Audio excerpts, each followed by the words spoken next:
Trump's war on public radio, what it means for rural communities.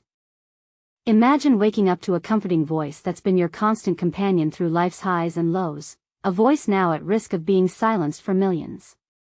This is the reality facing rural Americans as federal funding cuts jeopardize public radio stations that serve as informational lifelines. But here's where it gets controversial.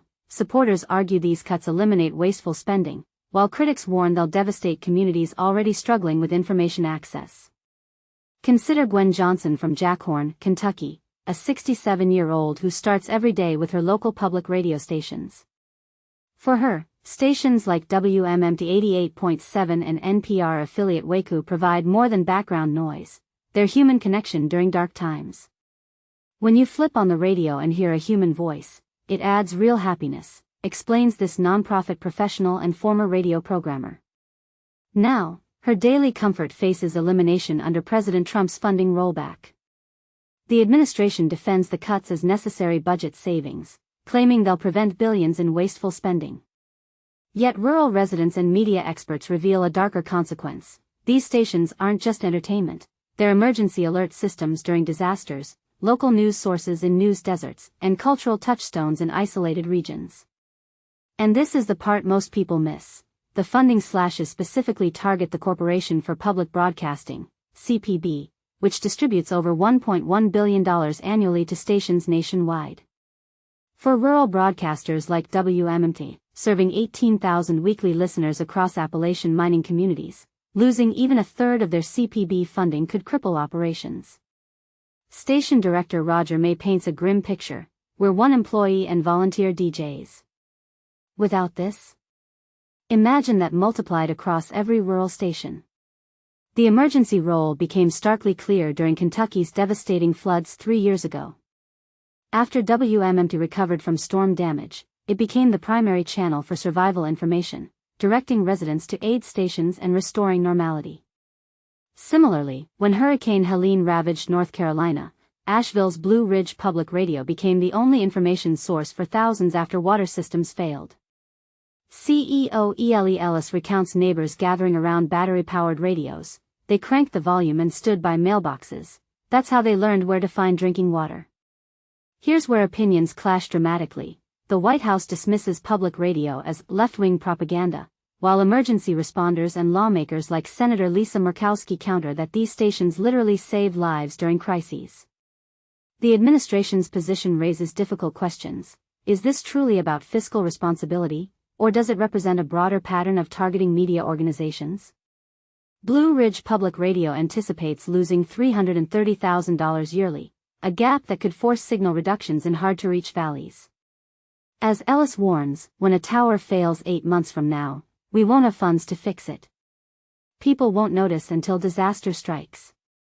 Meanwhile, Trump's separate executive order demanding defunding of NPR and PBS faces legal challenges, with the CPB arguing it's not subject to presidential authority.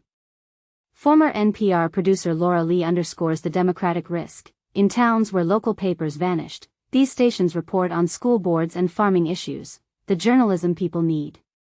Rural listeners represent 20% of U.S. adults relying on radio for local news according to Pew Research, yet they stand to lose the most. So what's your perspective? Do these cuts represent prudent budgeting or an unacceptable threat to rural safety and press freedom? Weigh in below. Do you believe local communities should bear the cost of this political battle? Public Radio East fights federal cuts with community support. Imagine your favorite local radio station, a familiar voice in your community, suddenly facing a financial cliff, not because of anything it did, but because of a decision made hundreds of miles away. That's the stark reality unfolding for public media across the United States. A cloud of uncertainty is gathering after the Senate gave its approval to a staggering budget cut, carving nearly $9 billion from public broadcasting funds nationwide. For local stations like Public Radio East, PRE, in New Bern, North Carolina, this isn't just a headline, it's a direct threat to their operations.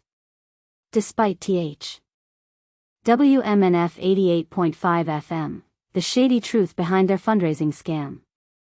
This Saturday, July 19th, WMNF 88.5 FM is raising crucial funds through its special one-day broadcast campaign titled, Protect Public Radio.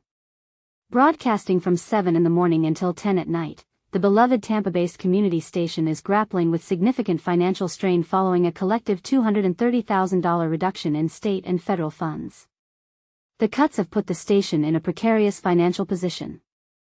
WMNF is also encouraging donations through its website and has announced an upcoming benefit concert called Save Our Sound Waves, scheduled for August 28 at Crowbar in Ybor City.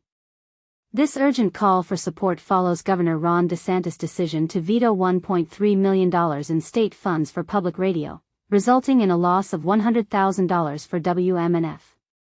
Additionally, the Republican-led Congress approved funding cuts under the Trump administration's rescission package, which axed around $9 billion from previously approved allocations, including the removal of $1.1 billion meant for the Corporation for Public Broadcasting. This reduction translates into a $130,000 loss for WMNF.